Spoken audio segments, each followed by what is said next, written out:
सासू माँ ने ही मेरा हार चुराया है। शीतल चिल्लाती हुई कहती है, रितेश जल्दी मेरे कमरे में आओ, मेरा सोने का हार अलमारी में रखा था और नहीं मिल रहा है। कमरे में जितने भी लोग बैठे थे सभी में हड़बड़ी मच जाती है कि आखिर शीतल का हार गया कहाँ। कल ही तो शीतल सुनार की दुकान से अपने पति के साथ वह हार खरीद कर लाई थी। आज उसकी शादी की दूसरी सालगिरह है। रितेश ने उसकी सालगिरह पर वह हार उपहार में दिया है। आज घर में सालगिरह की पार्टी की चहल पहल है। सभी लोग घर में इधर से उधर घूम रहे हैं। शादी के जैसा माहौल है। चारों तरफ से उसके रिश्तेदार आए हैं। ससुराल मायके के सभी लोग हैं। हार गुम जाने की बात सुनकर शारदा जी, जो कि बाहर हॉल में बैठी हुई थी, अंदर कमरे में आती हैं और अपनी बहू से पूछती हैं, क्या हुआ बहू? शीतल चिड़चिड़ाती हुई कहती है, इसमें पूछने वाली क्या बात है? पूरे घर को पता चल गया है कि मेरा हार गुम हो गया है और आप अभी भी मुझसे यही पूछ रही हैं? पता नहीं किसने मेरा हार चुराया है। यह तो अलमारी में रखा था। बस थोड़ा सा रसोई का काम क्या करने चली गई, तब तक मेरा हार ही चोरी हो गया। पता नहीं किसकी नजर लगी है मेरे उस हार को। अपनी सास की तरफ मुंह टेढ़ा करते हुए शीतल कहती है, बहू तुम अपनी अलमारी को ठीक से देखो, तुम्हारा हार उसी में रखा होगा। कोई तुम्हारा हार क्यों चुराएगा? माँ जी तुम्हारा बैग किधर है? सबसे पहले मुझे तुम्हारे बैग की तलाशी लेनी है। अपनी बहू की बात सुनकर कमरे में खड़ी हुई शारदा जी दंग रह गईं। शारदा जी ने जब अपने कमरों के चारों तरफ नजर डाली तो सभी लोग उन्हें ऐसे देख रहे थे जैसे वह घर की सदस्य न होकर एक चोर हो। हड़बड़ाते हुए बहू से कहती है, बहू यह तुम कैसे कह सकती हो कि मैं तुम्हें अपना बैग दिखाऊं? इसका मतलब तो यही हुआ कि तुम मेरे ऊपर चोरी का इल्जाम लगा रही हो। मैंने सिर्फ बैग दिखाने के लिए कहा है, चोरी का इल्जाम नहीं लगाया है। इतना कहकर शीतल कमरे में रखे हुए शारदा जी का बैग उठाकर चेक करने लगती है। शारदा जी के बैग में उनकी साड़ियाँ रखी हुई हैं, जिनको वह निकाल कर जमीन पर फेंक देती है। कमरे से आ रही तेज तेज शोर सुनकर शारदा जी का बेटा और उनके पति भी कमरे में आ जाते हैं। बहू के इस तरह के रवैये को देखकर आश्चर्यचकित रह जाते हैं। रमाशंकर जी कहते हैं, यह तुम क्या कर रही हो बहू? एक बार अपनी सास का बैग चेक करने से पहले सोच तो लेती।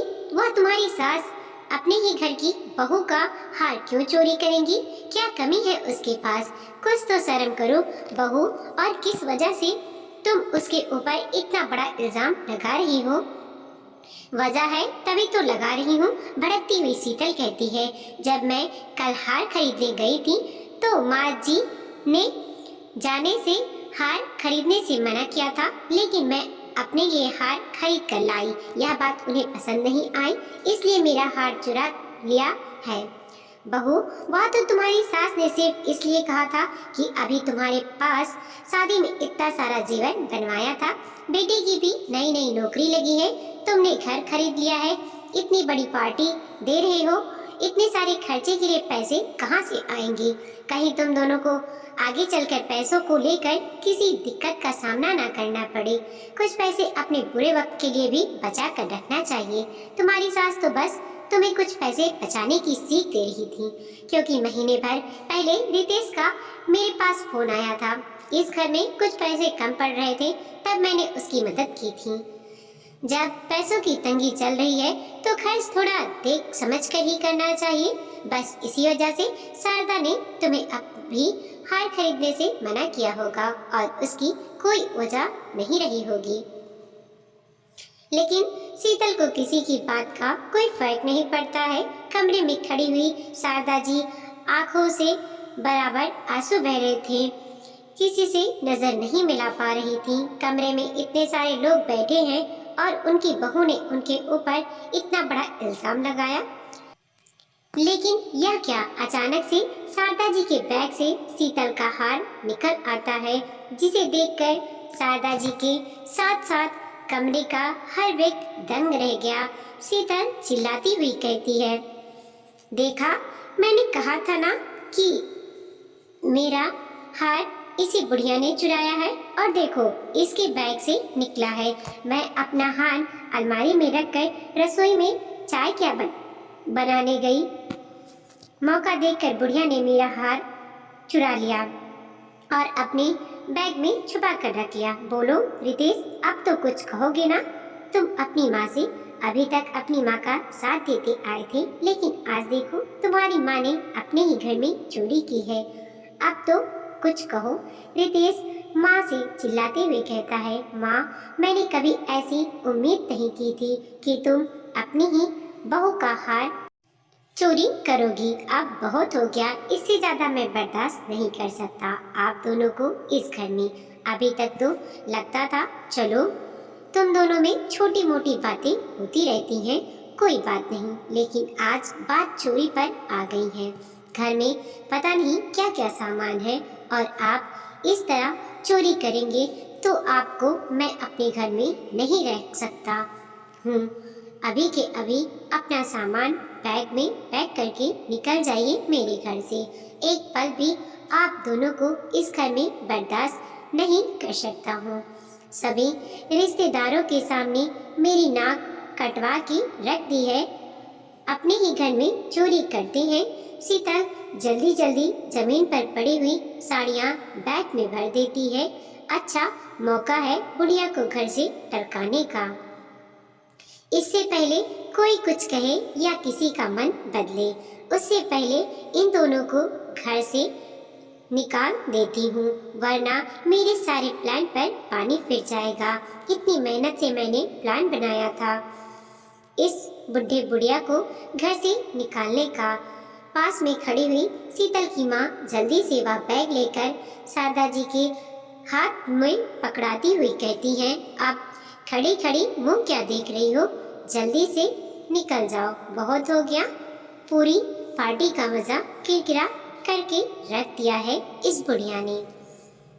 हाथ में बैग पकड़ाकर शीतल की माँ शारदा जी को बाहर का दरवाजा दिखा देती है। शारदा जी की कुछ भी समझ में नहीं आ रहा था कि आखिर यह सब हो क्या रहा है।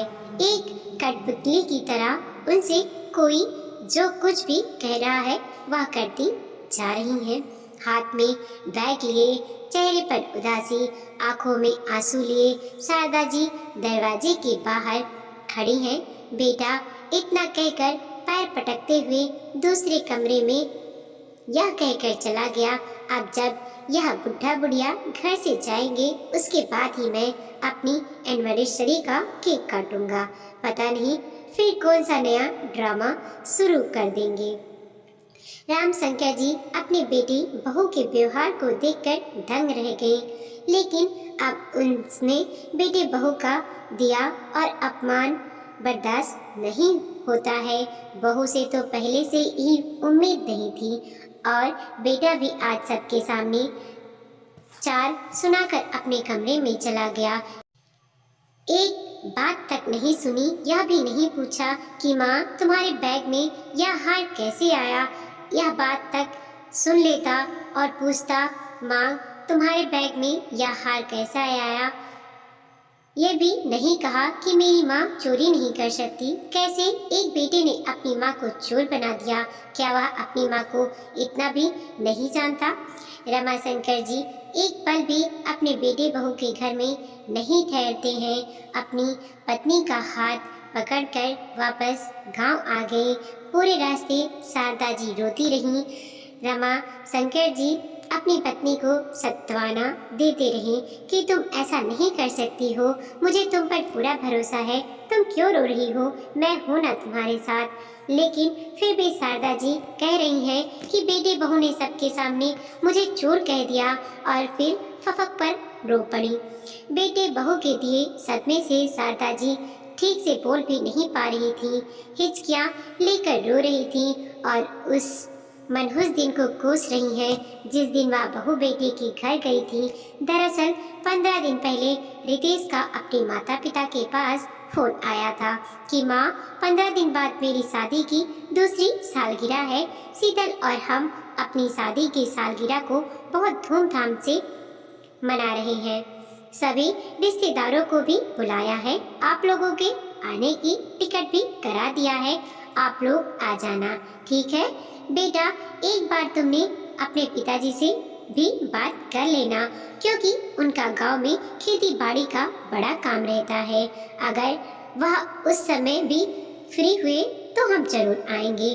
फोन स्पीकर पर था। पीछे से रितेश की पत्नी कहती है, हाँ हाँ, वह क्यों आएंगे, उनके लिए तो टोली भेजे तब आएंगे। बहुत भाव खाते हैं तुम्हारे घर वाले। बहू की बात फोन पर शारदा जी सुन लेती हैं और कहती हैं, नहीं नहीं बेटा, ऐसी बात नहीं है। सच में गांव में पिताजी को बड़े काम होते हैं, पर तुम चिंता मत करो, हम तुम्हारी सालगिरह पर जरूर आएंगे। इतना कहकर रितेश फोन को रख देता है। शीतल कहती है, क्या करे, मजबूर है तुम्हारे माता पिता को अपनी एनिवर्सरी पर बुलाने पर। उसने पिछले महीने हमने इस घर को खरीदने के लिए पैसे जोड़ लिए हैं, अगर उन्हें नहीं बुलाएंगे तो अच्छा नहीं लगेगा। मजबूरी में तुम्हारे माता पिता को बुलाना पड़ रहा है। इतना कहकर रितेश फोन को रख देता है। शीतल कहती है, क्या करें, मजबूरी है तुम्हारे माता पिता को अपनी एनिवर्सरी पर बुलाने पर। अगर उन्हें नहीं बुलाएंगे तो अच्छा नहीं लगेगा। मजबूरी में तुम्हारे माता पिता को बुलाना पड़ रहा है। रितेश कहता है, हाँ सही कह रही हो, मन तो मेरा भी नहीं है अपने माता पिता को बुलाने का, लेकिन क्या करें, बुलाना पड़ेगा। 4 रिश्तेदार आएंगे तो वह पूछेंगे कि माँ बाबूजी क्यों नहीं आए, तो क्या जवाब देंगे। यही सोचकर मैंने उन्हें फोन कर लिया। अब उनकी मर्जी, जो उन्हें करना हो।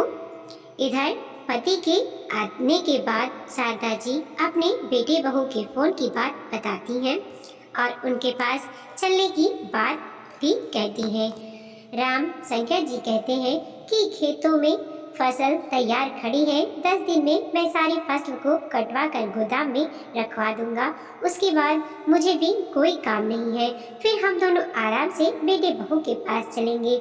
गांव के कामों से हमें थोड़ी छुट्टी मिल जाएगी। दरअसल राम शंकर जी बहुत ही सामाजिक और मिलनसार व्यक्ति हैं। हर कोई उनके पास सलाह लेने और सहायता मांगने के लिए आता है। वह हमेशा सभी की सहायता करने के लिए तत्पर रहते हैं। गांव में सरपंची का चुनाव भी आने वाला है। गांव के ज्यादातर लोगों की इच्छा है कि राम शंकर जी सरपंच का चुनाव लड़े। पहले तो राम शंकर जी इसके लिए मना कर देती हैं, लेकिन बाद में सभी लोगों के जोर देने पर वह कहते हैं, ठीक है, बेटे बहू के घर से वापस आने दो, उसके बाद हम बताते हैं क्या करना है। खेती बाड़ी का सारा काम निपटाने के बाद रमाशंकर जी और शारदा जी अपने बेटे बहू के पास खुशी खुशी चल पड़ते हैं।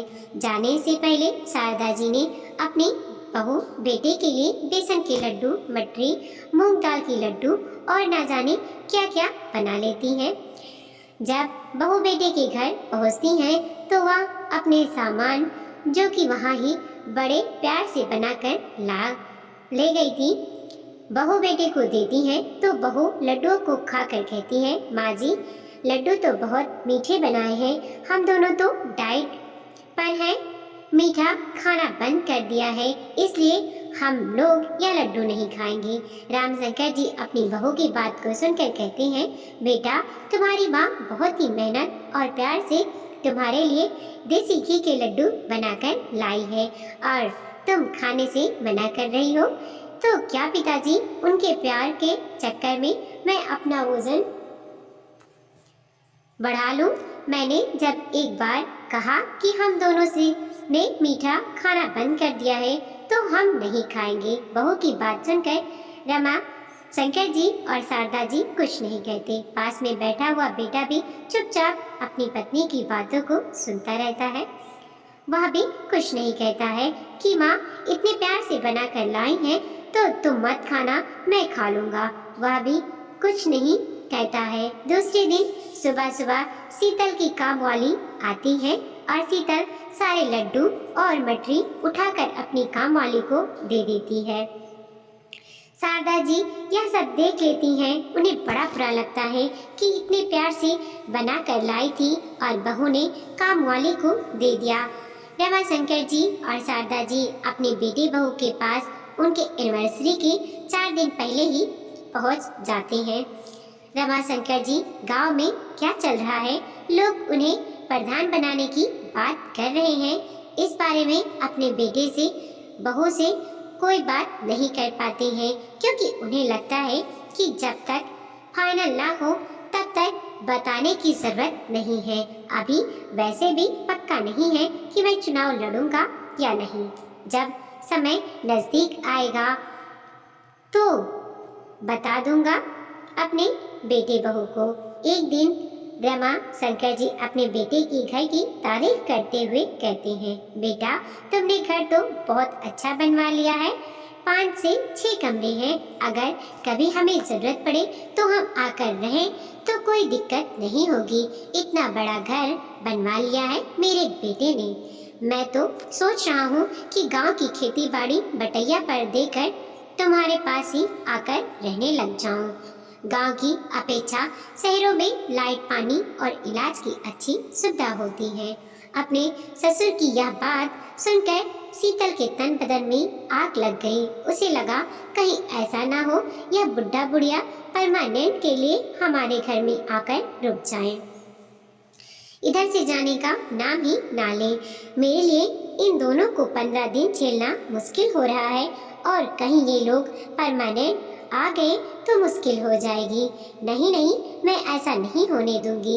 इसलिए शीतल अपनी एनिवर्सरी के दिन इतनी बड़ी साजिश रचती है और अपनी सास पर हार चोरी का इल्जाम लगवाकर उनके ही बेटे से घर से निकलवा देती है, जबकि वह हार शीतल की मां ने अपनी बेटी का साथ देते हुए समधन के बैग में रख दिया था। शीतल की मां को सब कुछ पता था, वह अपनी बेटी से मिली हुई थी। रमाशंकर जी ने अपने बेटे से कुछ कहने की कोशिश की तो उल्टा रितेश ने अपने पिता को उल्टी सीधी बातें सुना दी और अपने कमरे में जाकर बैठ गया। बेटे बहू के व्यवहार से रमाशंकर जी और शारदा जी दोनों का ही मन बहुत बैठा था। घर आने के बाद भी बेटे या बहू ने एक बार भी उनसे बात करने की कोशिश नहीं की, एक बार भी फोन नहीं किया। आज उस दिन को पूरे 10 महीने गुजर गए हैं। इस 10 महीनों में ना तो बेटे ने फोन किया और ना ही अपने पिता का हाल चाल जानने की कोशिश की। शायद बहू बेटा यही चाहते थे। इधर गांव में रमाशंकर जी सरपंची का चुनाव लड़ते हैं और जीत जाते हैं। गांव में उनके पास जो खेती बाड़ी है उसे वह अपने घर के खर्चे को चलाते हैं। पूरे गांव में उन्होंने चमका दिया है, हर चीज की व्यवस्था कर दी है। शहरों की तरह गांव में लाइट, पानी, अच्छी सड़क का इंतजाम कर दिया है। पूरे गांव में सभी लोग उनकी तारीफ करते हैं। एक दिन सरपंच जी के गांव में उनके खेत में सहयोग काम करने वाले रामू काका की बेटी की शादी थी। रमाशंकर जी उनको अपने घर के सदस्य की तरह ही समझते थे और उनकी बेटी रानी को अपनी बेटी की जैसा। शादी की शॉपिंग करने के लिए रमाशंकर जी और शारदा जी के पास के ही शहर में रानी को लेकर जाते हैं, जहां वह रानी को उसके पसंद के गहने और कपड़े दिलवाने वाले हैं। दरअसल रामू काका की माली हालत इतनी अच्छी नहीं है।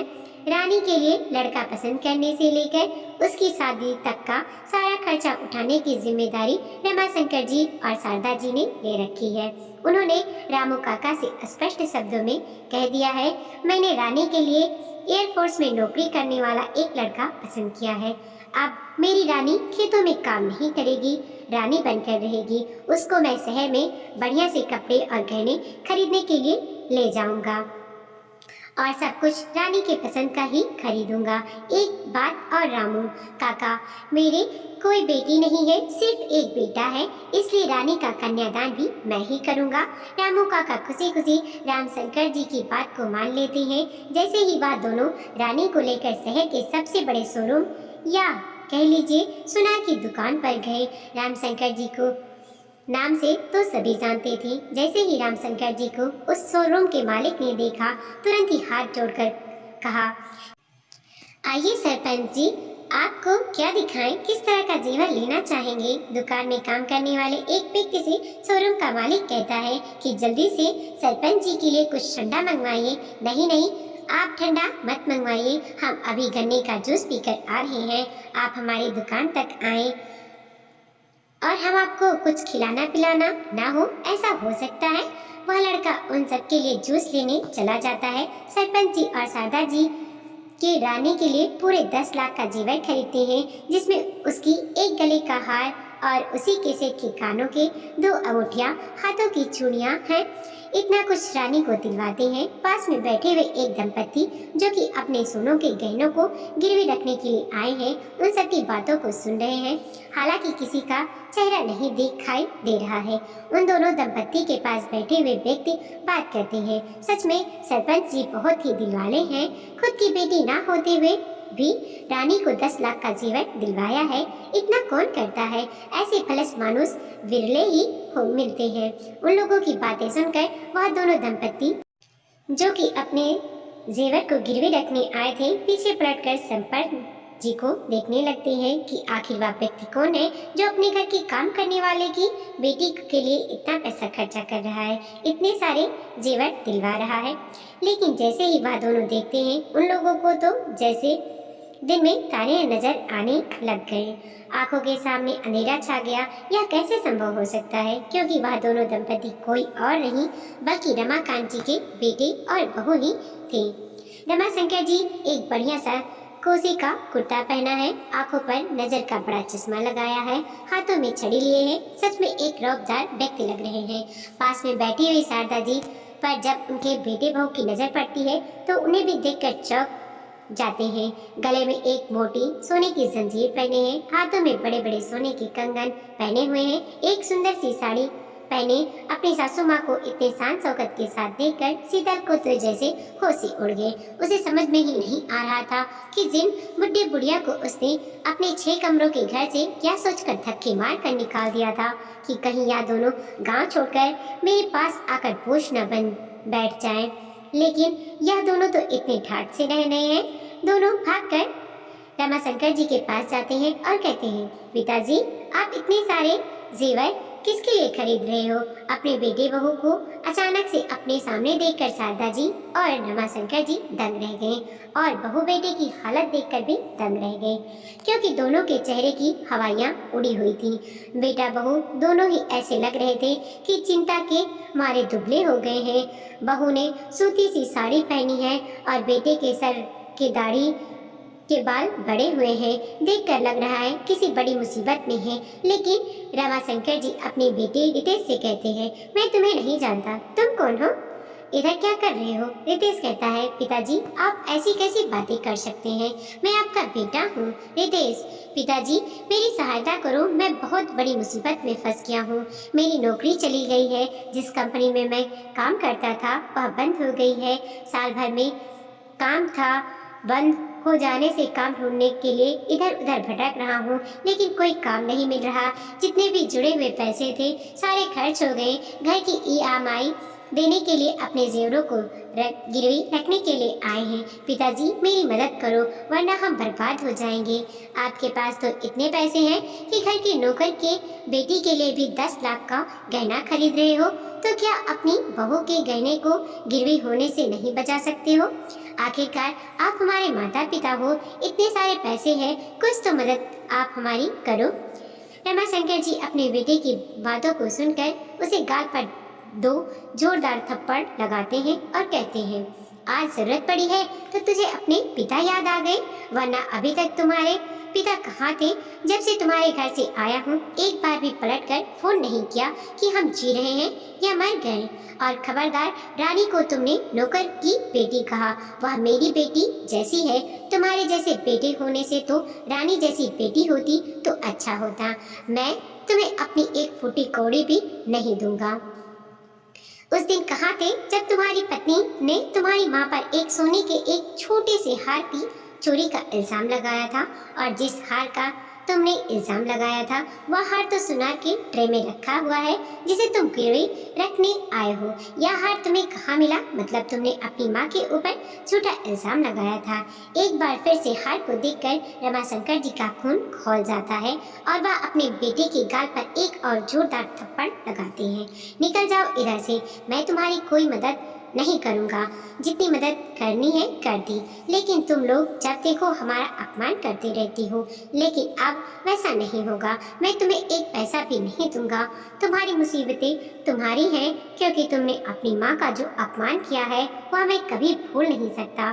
तब तक वह व्यक्ति आ जाता है जो जूस लेने गया था। सरपंच जी, जूस आ गया है, आप लोग जूस पी लीजिए। इधर बहुत भीड़ है, आप लोग दूसरी तरफ आ जाइए।